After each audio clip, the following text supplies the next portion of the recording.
est un animal sauvage se nourrissant essentiellement de champignons et de truffes. Il est actuellement en recherche d'un chef de file. Ah, excusez-moi monsieur, peut-être que vous désirez avoir du pain, du jambon pinard, vous en voulez? Non, merci. Bonjour monsieur, je venais vous voir pour mon journal. J'ai quelques questions à vous poser à propos des parrainages pour l'élection présidentielle. Allez-y, je vous écoute. Alors ma première question sera pourquoi des parrainages et quelles sont leurs utilités? Eh ben en fait c'est très simple. Ça sert à faire en sorte qu'il n'y ait pas trop de candidats à la présidentielle et donc une trop grande disparité dans les voix.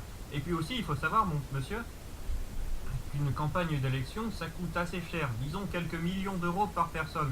Alors vous voyez, ça sert aussi à ne pas plomber les caisses de l'État. Et depuis quand ce système existe-t-il en France? Ça existe depuis bien longtemps vous savez.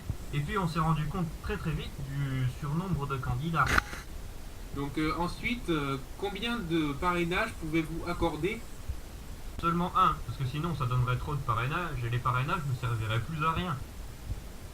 Ensuite, combien faut-il de parrainages pour pouvoir devenir candidat à la présidentielle? 500 parrainages sont nécessaires pour choisir un candidat. Il faut savoir aussi qu'en 1976, il n'en fallait que 100.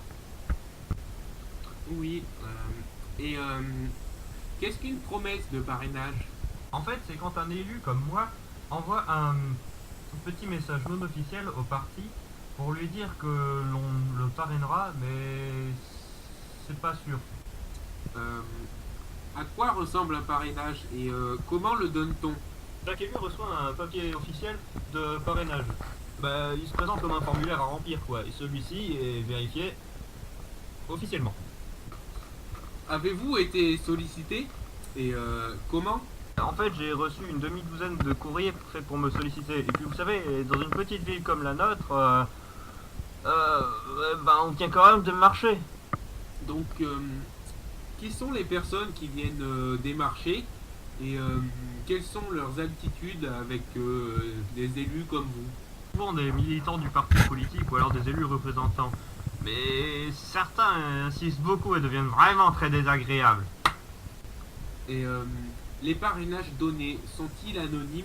Ah non, ils sont publiés officiellement.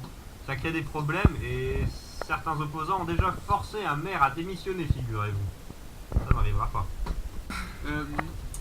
Y a-t-il des fraudes dans ce système de parrainage? Non, je crois pas. Vous savez, tout est officiel. Et puis, chaque maire a un seul papier chaque maire ou élu, bien sûr, excusez-moi pour ce cafouillage, mais chaque maire ou élu a un seul papier de parrainage à remplir. Et puis, y a que lui qui peut le remplir. Un oiseau mort!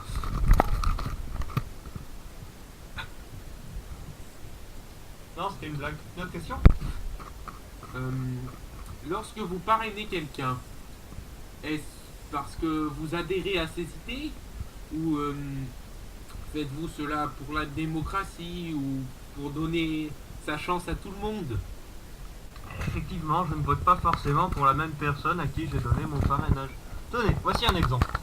Et il m'est arrivé une fois que j'ai parrainé une dame pour qu'il y ait au moins une dame candidate parmi les candidats. Mais j'ai pas voté pour elle. Bon, eh bien, merci pour ces questions. Ce sera tout, je vous laisse tranquille. Au revoir, monsieur.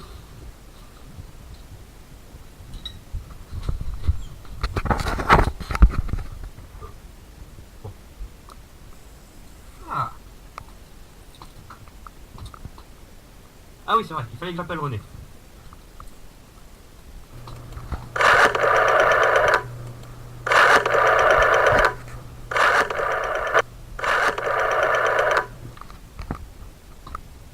Allô? Allô René? Tu m'entends? Ouais, c'est moi, le maire de Pétaouchnok sur Jabron. Et... Ah pardon, excusez-moi, je me suis trompé de numéro. Au revoir!